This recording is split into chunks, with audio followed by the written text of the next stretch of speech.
Riwruok mar okinde pacho kalo Society of Kenya okwedo mokalo tiyo gi jolweny e ng'anyo mar kwedo sirkal.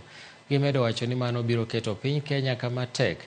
Ne giloso bang' limo ji manoyudo hinyruok e ng'anyo osiptal ma Kenyatta kawuono, kendo kindego wacho ni giseyango obila mosebedo katiyo gi lisasi aoyaye kuom jo ng'anyo.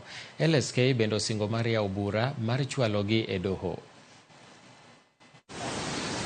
What as LSK we can say that we'll be filing a petition. Police should be able to be properly dressed and can be identified so that people are aware that these are police officers. But to see police dressed as if they are part of the thugs, yet they are fully armed, it brings a lot of fear to the general public. And also the question of how can you hold accountable someone that you cannot identify? Because the video with the red pickup, I remember even seeing it at the Supreme Court, and the plates were turned up, so you cannot see them. And my question to the Inspector General of the National Police Service, this is the kind of service that is giving to Kenyans, that so that we cannot be able to identify the killer cops. We are not able to identify those who should be held accountable. Because when you fully mask up and wearing a hat and you're covering your face with a bandana, the aim is to be able to perpetrate violence and with total disregard.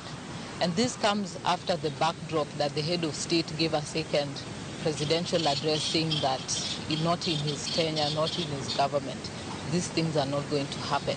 And these are part of the reasons that the continued mistrust by the members of the public reigns high, because the head of state speaks with one side and yet his actions or the actions of his agencies say something else. We should be able to identify who are these police officers. We should be able to identify them by their rank and by their names because they are properly uniformed.